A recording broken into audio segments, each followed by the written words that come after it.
Welcome everyone to our Packers News pregame live alongside Pete Doherty. I'm Olivia Reiner. We are outside of Lambeau Field, 90 minutes away from the Packers kickoff against the Atlanta Falcons on Monday Night Football. We'll bring you the latest on the inactives report, and we'll take some of your questions in just a moment. However, as always, before we begin, Facebook, Periscope, and YouTube friends, leave us a question down in the chat. Pete and I will answer some of those toward the end of our conversation today. Packers fans woke up to some pretty tough roster news this morning. Wide receiver Davante Adams announced on Twitter he's inactive tonight against the Falcons. Adams has been out with an undisclosed hamstring injury for the last week and a half. Pete, why did the Packers decide to hold Adams out tonight? Well, we don't know for sure, but judging by his reaction, he thought, in his tweet, he thought he could have played.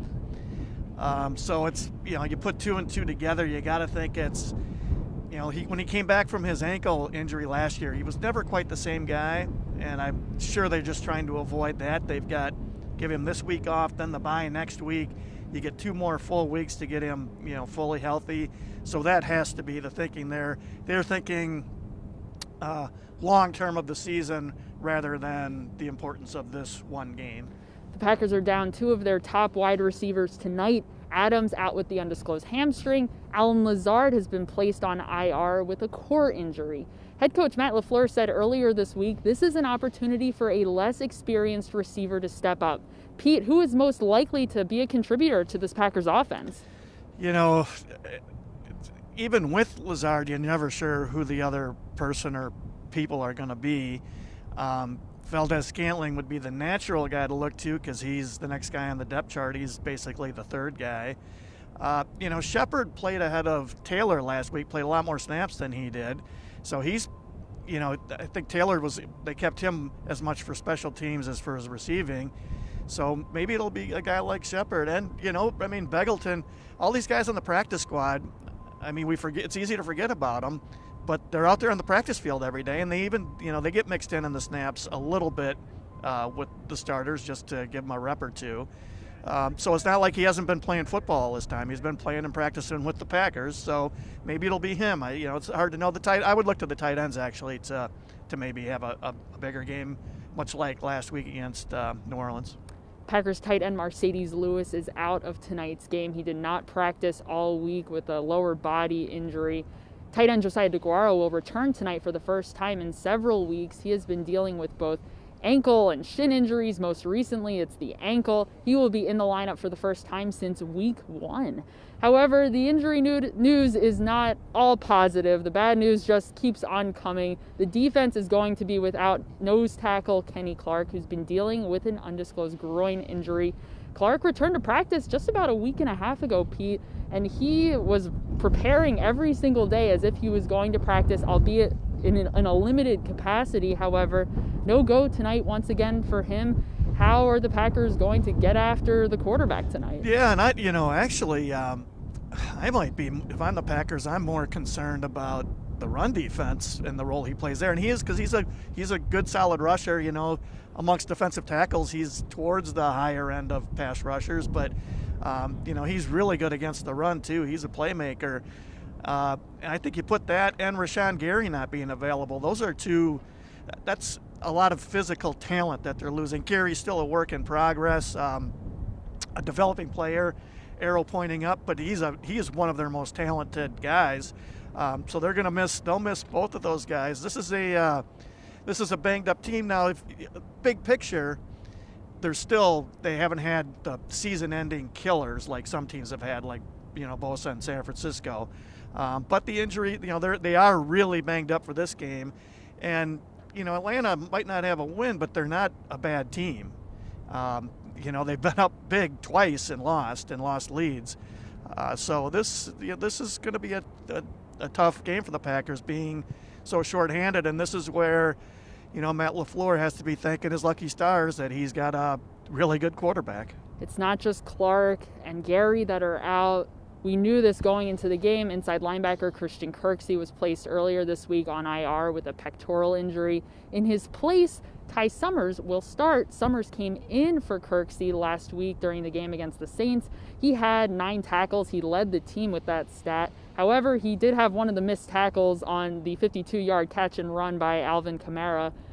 What does Ty Summers need to improve upon in his what will be another start for him tonight? Yeah, he just doesn't have all those snaps in the bank, so it's he's just going to have to – they're going to have to do the best they can with them, and he's got to be able to read as fast as he can, run, pass. I'm sure the Falcons are going to be targeting him every way they can in their game plan, trying to fool him with play action, maybe trying to run at him. His strength is chasing, not so much being stout in the middle of the field. 7th round pick from a year ago. This is a great chance for him, but it's also it's risky for the Packers if things don't go well. That's a definite potential weak spot that the Falcons will be looking to exploit. Let's take a look over on Facebook for some of your user questions. If you haven't asked a question yet over on Facebook, make sure to leave it down in the chat. Pete and I will start getting to some of those right now. Let's start with... here we go. Joe says it's going to be a big night for running back Tyler Ervin and Aaron Jones in the receiving game. Great, Ervin, I can't believe he's probably going to play a lot, and he's actually, we saw it in the practice field all 3 weeks of training camp, but he practices with the receivers, not the running backs. I bet he will see an expanded role. Now, they don't throw the ball to him downfield. I think Jones probably catches the ball downfield better than Ervin, but they love those bubble screens and quick hitches and quick hitters with him, plus all the jet action sweep stuff. Last week against the Saints, Aaron Jones didn't have a huge day on the ground because the Saints loaded up the box against him. He had less than 100 receiving yards and a touchdown, still making plays, however, not as big of a night as it was for him in the past couple of games. Pete, what do you expect to see from the Falcons defense when it comes to stopping Aaron Jones? Yeah, they're really going to load up on him now. You make those receivers win their one-on-one battles. I would think if I'm the Falcons, I'm putting, 8 in the box all the time if I can. You make those receivers beat you. I wonder, and this is just pure speculation, wild guess, but I wonder if we'll see more 2 backs, more of Jones and either Williams or A.J. Green on the field, and then they can split Jones out and still have a real running back in the backfield. That might give the Falcons, that'd be a matchup issue that they probably would not be ready for, and might be an interesting wrinkle. I don't know if the Packers will do it or not, but if I were them, that's something I would have kicked around. Running back A.J. Dillon only has 12 carries so far through 3 games, and about half of them came in garbage time against the Lions. Head coach Matt LaFleur has said that he wants to get Dillon more involved in the offense. Tonight might be the night. Let's move on to Timmy. Timmy asks, when can wide receiver Equanimous St. Brown come back? St. Brown is on he still is on injured reserve. However, he was placed on IR before the start of the season, which means 3 games have elapsed. He is allowed to come off of IR. However, he has not returned to practice just yet. When should Packers fans expect to see him back out on the field? I'm not sure. I really don't have a good guess. I don't know if what you've seen, if they've had him even working on the side in practice or not. You might have a better guess than I would, but I'm really not even sure. I was thinking before the halfway point of the season, but but beyond that, I don't know if you have any better guess than I do. I don't honestly know because he has been on the sideline during practice. He's been on the exercise bike. However, he hasn't been working with trainers. Usually that's more of an indication that they're doing some serious work on the sideline, getting closer and closer to being activated off IR. We've seen Kamal Martin, inside linebacker, who's been on IR. He's been there with the undisclosed, I believe, the knee injury. He has been on IR. He's actually started to work in with the trainer. He's working in with PUP member, inside linebacker Curtis Bolton. The 2 of them have been out on the sidelines doing some more intense type of workouts on the sidelines.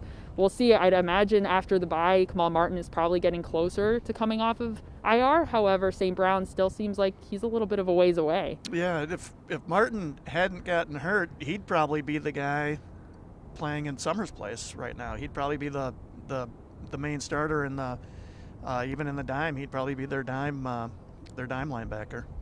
Let's take a question here from Josh. Josh asks, are we worried? Should Packers fans be worried about the offense with top 2 wide receivers out? How concerned should the Packers be without 2 of their top playmakers tonight? Sure, be very concerned. They do have, Aaron Jones is their most explosive guy with the ball in his hands, so they still got him. They can go with the two backs. They still have Irvin, who's got a little bit of a dynamic quality to him. But there's going to be some limitations. I was a couple weeks ago when Eric Bronchek and I were discussing the day after the game. We were going through what we were, after watching the tape, what to write about. And we didn't do it. We didn't use this part of it. But he brought up a good point where, the Packers receiving core has played well so far. This offense is really producing. But the one place where the lower level of talent that they have at receiver might be showing up is some of the red zone struggles, and so that could be even tougher tonight. Again, another place where teams like to throw to the tight ends because they've got those big bodies and they can box out. Maybe Josiah DeGuara plays a big role. He played 31% of the snaps in his first game. That's a highly unusual high number of snaps for a rookie tight end. Jerry seems to agree with you, Pete. Tonight is the night of the tight ends, Jerry says. Mind you, one of the most productive tight ends last week, Mercedes Lewis, is out tonight. He had a touchdown. However, Jay Sternberger shook off the yips. He didn't have any drops in the game last week against the Saints, unlike the previous game against the Lions. He had about 3 receptions and I believe for around 36 yards. What can the tight end show tonight, especially with Josiah DeGuara potentially coming back? Yeah, and they'll line him up everywhere. He'll line up at fullback. He'll line up just off the tackle. He'll line up at regular on the line tight end. I would think they'll get a lot of targets. Tanyan has kind of separated himself, and he ran I think he ran under 4.6 at his pro day, or if it wasn't under 4.6, it was in the low 4.6s. So, this guy is a good athlete, and he's starting to become a real tight end. Rodgers trusts him. That touchdown he had a couple weeks ago, he ran that stop pattern in the end zone, looked like he was going to do a corner route. That was a really good route. I wouldn't be surprised if he has a big game. I wonder if he's going to be a big part of their game plan tonight. In his second full year in this Packers offense, he's looking like the timing is getting a lot better. His trust with Aaron Rodgers has improved immensely. We'll see exactly what kind of impact he can have on the offense tonight. Let's take a question here from Darren. Darren asks, have the Packers given up on inside linebacker Oren Burks? He has done little to nothing in his 2+ years. That is outside linebacker Oren Burks to you. The Packers are now working him in with the outside linebackers. They want to see if he can be a pass rusher. Pete, how do you think this experiment ends? If you're betting, not good. I can see why they're trying it. Now, with the injuries they have at inside, with the injury they have at inside linebacker, actually injuries with Kamal Martin, if Burks were playing okay in there, they would not be doing this because they need the help. So this is, if it doesn't reek of desperation, it reeks of they're just trying to find somewhere where this guy might be able to help them. He's not the stoutest guy, so I would think that would be an issue. He does play well on special teams. He is a good special teams player. That's why he's still around. But right now it's still looking like a missed pick as far as a third rounder. You want third rounders. You generally expect to get starters and pretty decent starters there. Let's move over to, I had a question here that suddenly went away. It was related to Julio Jones. It was essentially if Julio Jones is active tonight, then the Packers are not going to win. Both Julio Jones and wide receiver Calvin Ridley were questionable heading into tonight's game. I don't actually have the inactives list for the Falcons just yet. However, questionable in this league often means probable. If the two of them are active, what do the Packers defense need to keep in mind? Well, it's a really tough matchup. This is where having Kevin King helps because he can really run, and he's 6'3", so he can hang with the tall receiver. Now Jones is gifted, maybe the most gifted receiver to ever come through this league with this combination of height and speed and athleticism and ability to catch and all that.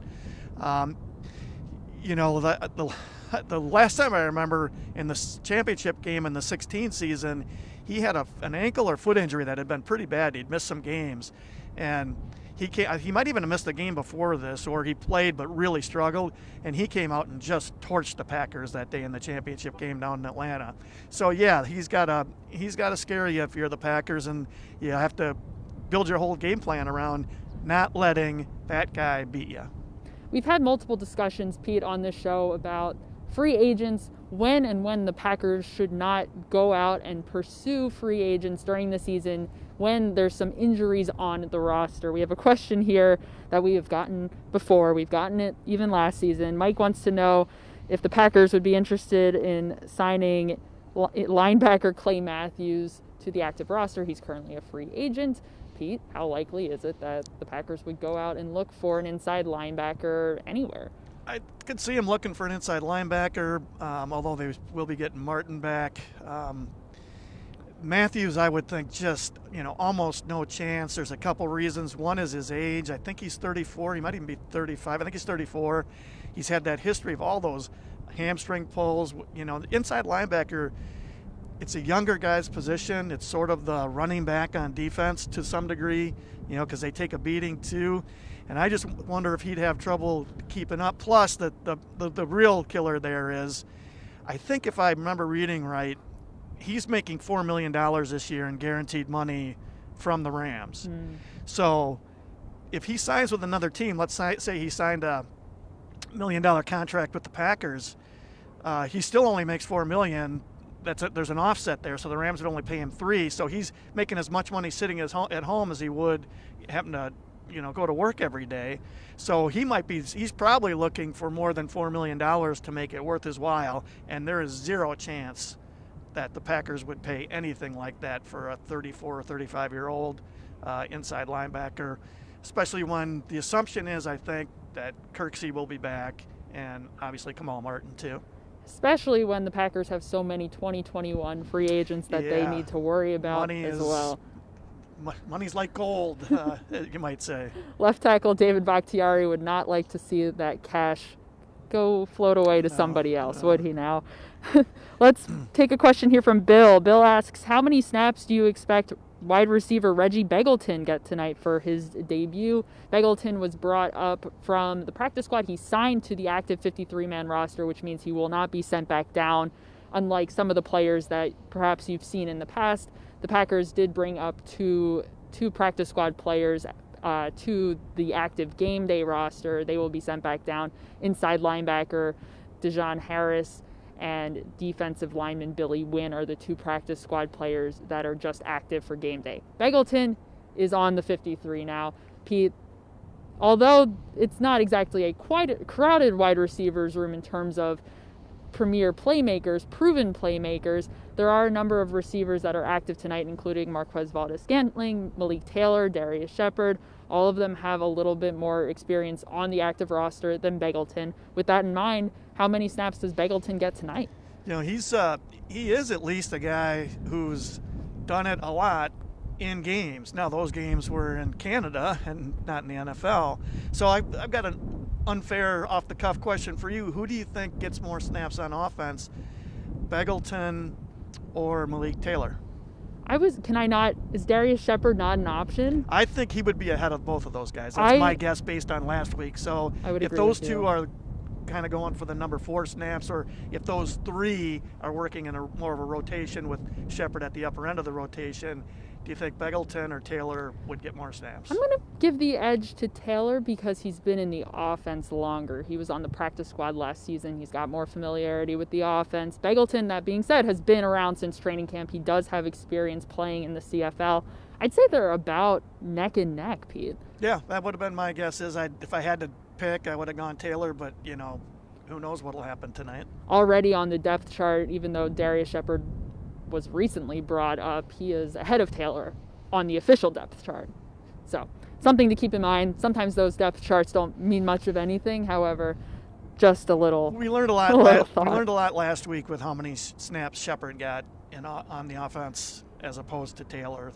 That tells you the roles that each of those guys have. And Taylor's up on game day and on the roster more for special teams than the receiving, because they played Shepard ahead of him last week. We have another question here from Todd. Todd asks, how is punter J.K. Scott? Scott missed practice on Saturday with an undisclosed illness. He is active and presumably healthy for tonight's game against the Falcons. I saw him out on the field earlier when I first got here up in the press box. He was standing out there midfield, basking in the glory that is Lambeau Field, getting a sense of what the wind patterns are like inside of the bowl right now. he will be able to punt. Pete, what would have happened had J.K. Scott not been able to go tonight? I don't know, because I don't think they have a punter on the practice squad, right? They would have signed somebody in the last couple days and thrown him out there with really not much practice. And at night the wind usually dies down, but it's still pretty breezy right now. I wonder if it's going to be a little more breezy than your normal fall night tonight. It's always a little interesting inside of that bowl. You never know. Even when it's windy out here, doesn't mean it's not going to be windy inside. It just means the wind patterns are kind of bizarre inside of that bowl. I can't remember right now if it was Longwell or Crosby who told me this. I think it was Crosby, that if the flags up top on the top of the stadium are blowing one way, the wind on your field goals is going the opposite. Of course. Yes. That's exactly how that works. Yep. Good to know. Interesting things that you can learn. I believe our reporter Ryan Wood did a story not too long ago on kicking at Lambeau Field, the idiosyncrasies of it. If you want to check it out, you can find it over on PackersNews.com. That is going to do it for us tonight, everyone. Thank you so much for joining us. If you are feeling robust and awake enough, in just a few minutes, Tom Silverstein and Leroy Butler will be live over on PackersNews.com to also preview the game. So if you didn't have enough of preview time, make sure you go check it out as well. And we'll also be live after the game as well. Ryan Wood and I will wrap up the game and take your questions at a very late hour tonight. For Pete, I'm Olivia.